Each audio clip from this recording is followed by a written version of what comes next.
গুন্ডা একটা সজল দুর্নীতিগ্রস্ত গুন্ডা। এই পুলিশের হাতে থাকলে ওই এখন মিডিয়ার চাপে এগুলো করছে, আলটিমেটলি নয় হসপিটালে শুয়ে থাকবে পার্থর মতো, সকালবেলা স্যান্ডউইচ খাবে, দুপুরবেলা মটন খাবে, সন্ধ্যাবেলা ইলিশ মাছ খাবে, অসুবিধা কিছু নেই।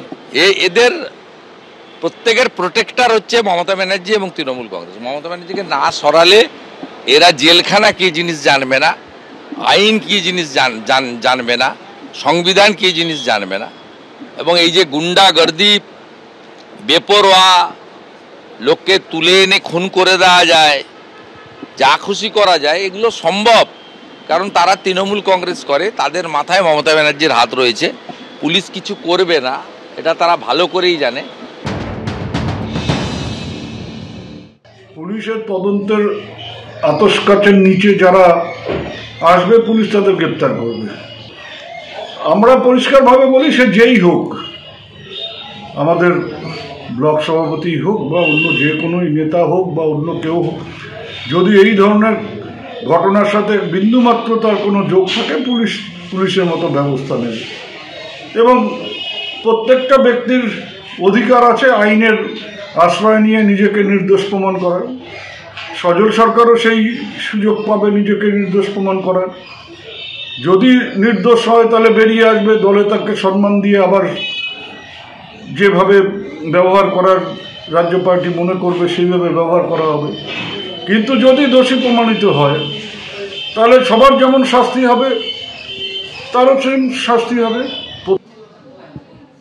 এবার যে খবরে নজর রাখবো, মুকুল রায়ের বিধায়ক পদ খারিজ করে দিল কলকাতা হাইকোর্ট। দলত্যাগ বিরোধী আইনে মুকুল রায়ের বিধায়ক পদ খারিজ হলো কলকাতা হাইকোর্টের নির্দেশে।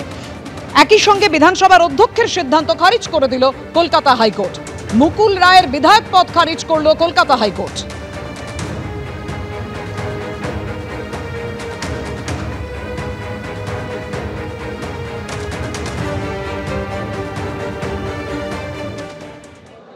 অত্যন্ত খুশি। আমার 4 বছরের লড়াই এটা।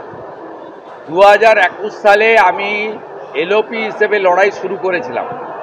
এটা সংবিধানের জয় এবং 2011 সাল থেকে সিপিএম, কংগ্রেস, আরএসপি, ফরওয়ার্ড ব্লক, সমাজবাদী পার্টি, 21-এর পর থেকে বিজেপি টার্গেটে ছিল এবং কংগ্রেস সিপিএম পারেনি লড়তে।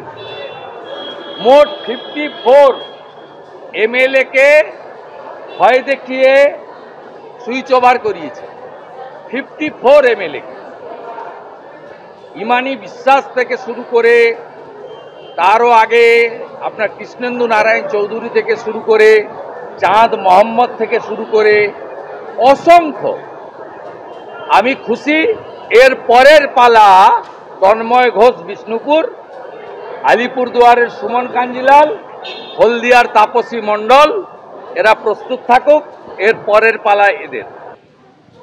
বিধানসভার অধ্যক্ষ বিমান বন্দ্যোপাধ্যায় কি বলেছেন দেখুন এবার। মহামান্য আদালত অর্ডার দিয়েছেন, সেটা আমি দেখব, আমি দেখে আমি সিদ্ধান্ত গ্রহণ করবো। এর বেশি আমি এখন কিছু বলবো না। এটা অনেক বিতর্কিত বিষয় রয়েছে, তো আমি ব্যক্তিগতভাবে মনে করি article 212 of constitution of India, তাতে আমাদের একটা প্রোটেকশন রয়েছে। বিধানসভার অধ্যক্ষের যে সমস্ত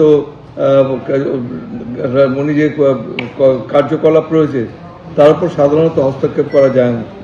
কিভাবে এমনি হস্তক্ষেপ করলেন আমি রায় না দেখে কিছু বলতে পারবো না। হাইকোর্ট রায় দিয়েছেন, সেই রায় অনুযায়ী আমাকে সিদ্ধান্ত নিতে হবে এবং আমরা সেটা চিন্তা ভাবনা করে বিবেচনা করে দেখব কি করা উচিত।